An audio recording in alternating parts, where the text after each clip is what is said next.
From KTBN, this is 2 News Nevada, Morning Edition.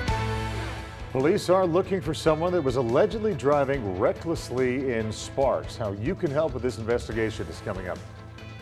The Douglas County Sheriff's Office and school district are warning parents about kids using vape pens. What chemicals some of the pens have? Straight ahead. Temperature-wise, it will be cooler today with highs right around 60 degrees, but the main story will be the wind. All the details coming up. Good morning and thank you for starting your Thursday with us. I'm Kyle Louder. And I'm Faith Justice. So glad to be with you. Starting our morning in Crime Beat, a man is facing a murder charge for allegedly killing a woman. So Reno police say on Tuesday afternoon, officers responded to a home on Catalina Drive and found a 52-year-old woman dead. Officers then identified 52-year-old Rodrigo Inostroza Soto as a person of interest and arrested him. Police believe this was an isolated incident and there is no threat to the public. Also in Crime Beat, a woman has been arrested for allegedly assaulting 2 people in Incline Village. The Washoe County Sheriff's Office says they responded to a home a little before 3 o'clock Monday morning. Deputies say the person scratched one person's face and hit another with a beer bottle. They eventually found the suspect nearby and arrested her. Her identity has not been released yet. And we have new details here in a carjacking case we first told you about over the weekend. The Washoe County Medical Examiner has identified the suspect who died as 28-year-old Marcus Gifford. Reno police say Gifford shot himself after trying to steal a car using a gun on Silverado Boulevard over the weekend. He's also suspected in 2 other carjackings in Reno and Sparks. After the last attempt, there was a police chase, which ended on Sutro Street when Gifford crashed the car and shot himself. Police say Gifford was also wanted out of Roseville, California, for an armed kidnapping there. Sparks police are asking for help finding someone accused of speeding and refusing to pull over.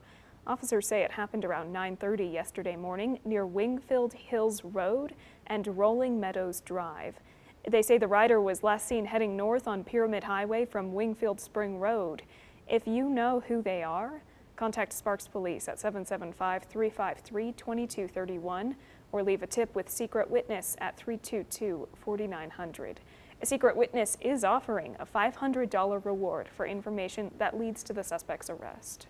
And good news here, a teenager that went missing while hiking has been found. The Douglas County Sheriff's Office says 19-year-old Austin Shim got lost while hiking at Marlette Lake and fell into water. Eventually, the Sheriff's Office's search and rescue drone team found him. He was then safely reunited with his family and he has no injuries. Relief. We should check in now with meteorologist Angela Schilling. Warmer temperatures out there, but that water is cold. It's a good thing they found that teen. Wind on the way. Good morning, Angela. Yeah, good morning. It is going to get cooler too. I mean, today not terrible. Highs were around 60 degrees, but we'll be in the 50s over the weekend, and then also still some more wind and rain. So it's going to be jacket weather once again. Today, though, not terrible. And when you just look at the temperature itself, 60 degrees today at 2 p.m. A mix of sun and clouds, so the clouds will come and go. We're not going to get really any rain out of this in the valley. We're going to get shadowed out, a lot of wind, so more wind than anything else. Will be one of those days where you'll be able to hear the wind too, and also you want to secure any loose items. We do have a wind advisory posted for anyone in Teal, and that's for a lot of us. It includes Washoe County, Humboldt County, and then further south into Douglas County as well. It includes Carson City, Fallon, Lovelock, all included in this, and this goes through 8 p.m. It's already windy. We're having a windy start to the day. Wind gusts already near 40 miles per hour in spots. So it already is windy now, and it's going to get even windier as the day goes on. The winds and the clouds, they are both combining to keep temperatures up this morning. Most of us are even in the 50s, but 40s around Lake Tahoe here, and we still have a good amount of cloud cover, at least into central Nevada. But you can see in Reno, we've kind of cleared out a little bit, and it's moved further to the east. So these clouds are going to come and go throughout today, but we're going to have a dry wedge of air in the Truckee Meadows with a lot of the rain, the snow up to our north, pretty close to that area of low pressure. So we're south of the center of the low. We're getting a cold front to swing through. In advance of that front, that's where we could see some rain and snow, mainly north of I-80. I'll have a full look at your forecast coming up here in just a few minutes. Good to know. Thank you, Angela. Looking around the nation, a PhD student at Tufts University is the latest person to be detained by the Trump administration over allegations they support Hamas.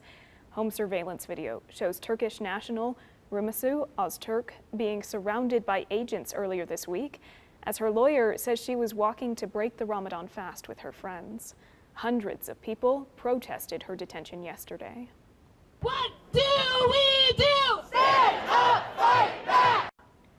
In a statement, Tufts president said the university was told that Öztürk's student visa had been terminated.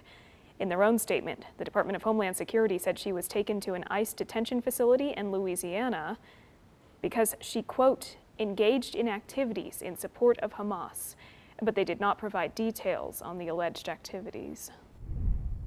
And in School Watch now, the Douglas County School District and Sheriff's Office are warning parents about vape pens containing other substances, including THC, MDMA, even fentanyl.